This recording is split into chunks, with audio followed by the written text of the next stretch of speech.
My name is Bahati Keranga from the Ministry of Environment and Forestry in Kenya. Before independence and post-independence, the early years, Kenya has had regulations that have been governing our managing of natural resources. We initially had the Penal Code, which really gave out standards and laws and regulations on how we handle environmental issues and how we really deal with our natural capital.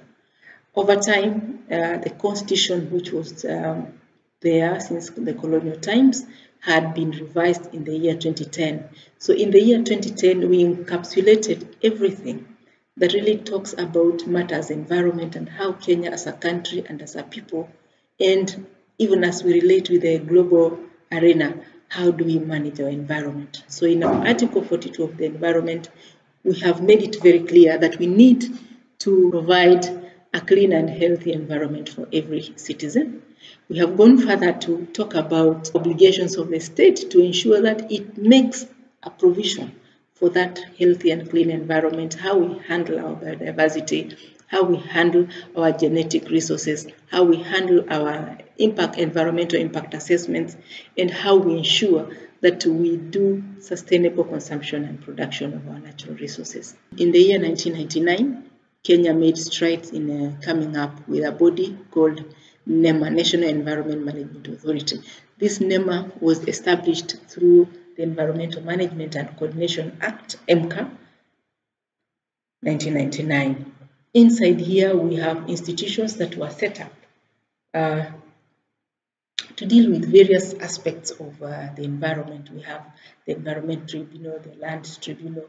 We have the Net Fund that deals with the resource mobilization for implementation on various environmental issues.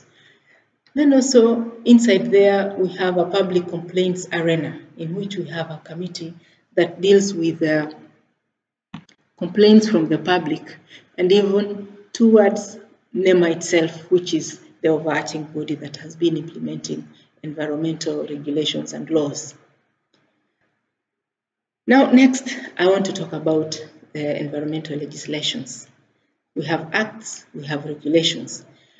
This list may not be exhaustive because really if you were to pile 77 plus, that would be a bit too big a presentation for a 15-minute session. But I want to say that we have a few that I want to highlight. One of them is the Physical Planning Act, which talks about how we manage waste when we have already done extractions, we've done constructions, among others. This really ensures that there is a responsible way of disposing waste or obsolete materials or whatever kind of stuff that we don't want to deal with or we don't want to have on the land surface, be they quarries or that kind of a thing. We also have the Mining Act. Kenya is endowed with a number of minerals, and from the cadastral which we are working on in the Ministry of Mining, we really have to put in place something that has to govern our ways of operation and the standard of ensuring that licensing is done properly, exploration or prospecting is done properly. Then we have the Public Health Act, which of course we need to say what is it that we do out here that affects our environment? How does it affect the common people? How do we protect the people in the environment that we are supposed to create as a government? So that act really makes those provisions. And then we have the Maritime Zones Act, which talks about how we do exploration, how we do exploitation in the particular zones that have been highlighted. Then we have the Factories Act. Kenya has several industries, and these industries are managed from the point of view of how does it interact with the environment, with the people, with neighbors, neighboring countries. What is it that we say in those Factories Act? How do we relate with our neighboring countries or any other external organ, institution, or country when it comes to factories that we establish in our country? So there are standards in that regulation. Then we have the Radiation Protection Act, the Building Code managed under the National Construction Authority in Kenya.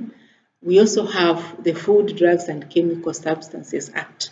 In this area, we have partnered with a number of development partners. We have a project on hazardous substances that I think SIDA, among other countries, have been contributing to. So these regulations have been helping over time in terms of how and where and how by who Then we have now the regulations. Before I go to the regulations, I would want to say that we also have institutions within the Ministry of Environment and Forestry that has been knit together.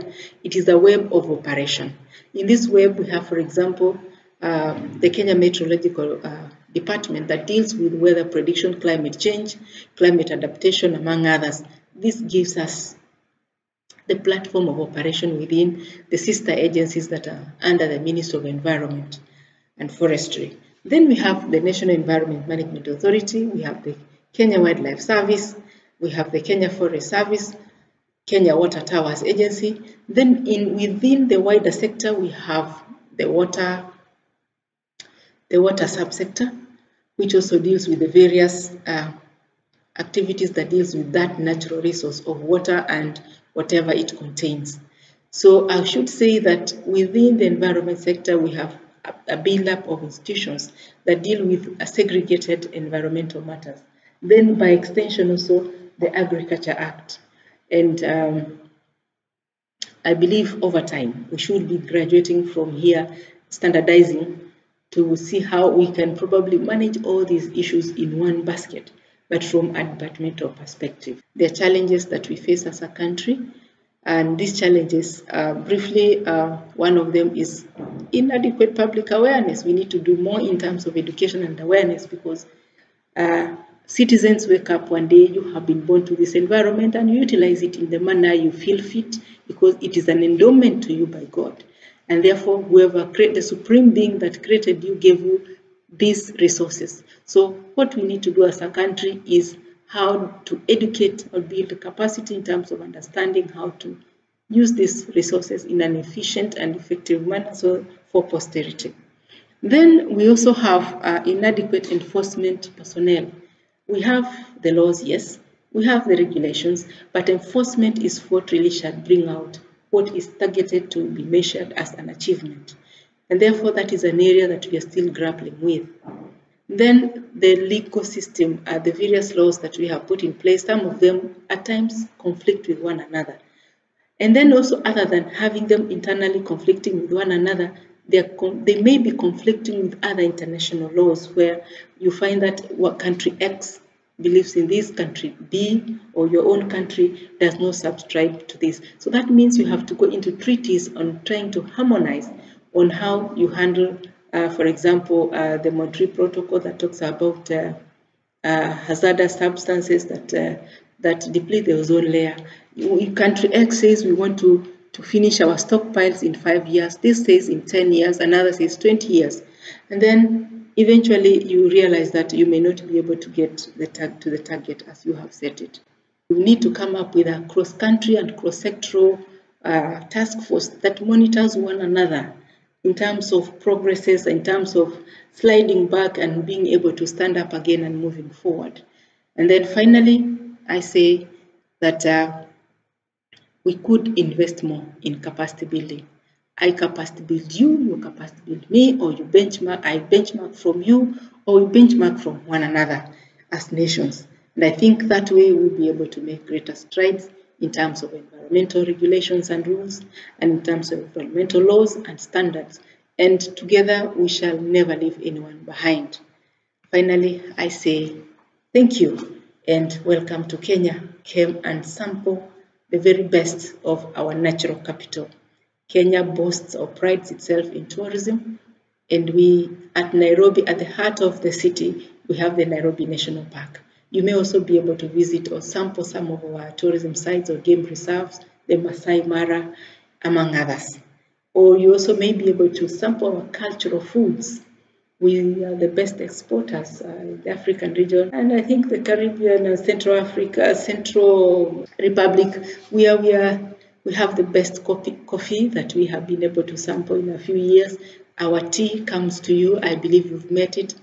Make it a point of sampling Kenya as a tourist destination. You'll enjoy it. Welcome to Kenya. Thank you very much, and God bless Kenya.